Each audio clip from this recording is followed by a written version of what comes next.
अब हम लोग पढ़ते हैं इफेक्ट ऑफ फोर्स। फोर्स की वजह से क्या क्या इफेक्ट होता है। पहला, force can change the state of motion of an object. Force की वजह से किसी भी ऑब्जेक्ट का स्टेट चेंज हो सकता है।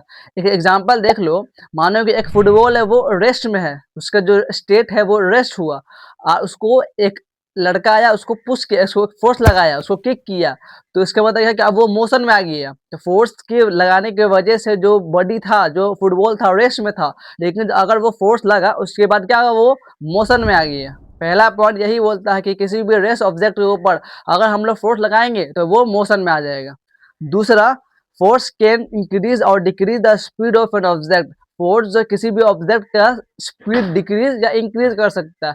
इसके ऊपर हम लोग एक एग्जांपल देखते हैं। मान लो कि एक फुटबॉल है जो धीरे धीरे बढ़ रहा है, उसको फिर हम लोग, एक लड़का आया, उसको किक कर दिया, उसका स्पीड क्या हो गया, बढ़ गया। इसका मतलब क्या है कि हम लोग फोर्स लगा के उसके स्पीड को बढ़ा दिए।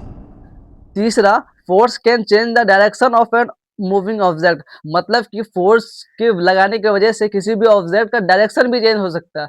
एक एग्जांपल देख लो, मान लो कि एक बॉल है, वो इस डायरेक्शन से आ रहा है, उसको फिर हम लोग फोर्स लगा दिए, उसका क्या हो गया, उसका डायरेक्शन चेंज हो गया। मतलब कि फोर्स के लगाने की वजह से डायरेक्शन भी चेंज हो गया।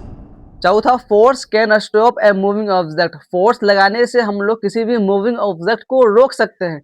इसके ऊपर ही अब हम लोग एक एग्जांपल देखते हैं। मान लो कि एक फुटबॉल है, वो मूव कर रहा, लेकिन उसको फिर एक लड़का आया, उसको स्टॉप कर दिया, फोर्स लगाया, उसको स्टॉप कर दिया। तो इसका मतलब क्या है कि फोर्स के लगाने की वजह से कोई सी भी मूविंग ऑब्जेक्ट भी रेस्ट में आ सकता है। लास्ट पार्ट बोलता है, force can change the shape और size of an object. Force लगाने से हम लोग किसी भी ऑब्जेक्ट का शेप या साइज चेंज कर सकते हैं।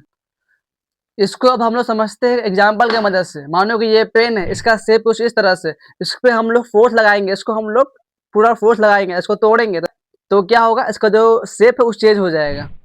तो अभी हम फोर्स क्या होता है वो देख लिए, पुश और पुल और कॉल फोर्स। दूसरा देख लिए हम लोग इफेक्ट ऑफ फोर्स। फोर्स के 5 इफेक्ट होते हैं। पहला कि किसी भी रेस्ट ऑब्जेक्ट को मोशन में ला सकता है। दूसरा कि किसी भी ऑब्जेक्ट का स्पीड चेंज कर सकता है। तीसरा कि किसी भी ऑब्जेक्ट का, मूविंग ऑब्जेक्ट का डायरेक्शन चेंज कर सकता है। चौथा कि किसी भी मूविंग ऑब्जेक्ट को रेस्ट में ला सकता है। पांचवा कि किसी भी ऑब्जेक्ट का शेप और साइज चेंज कर सकता है।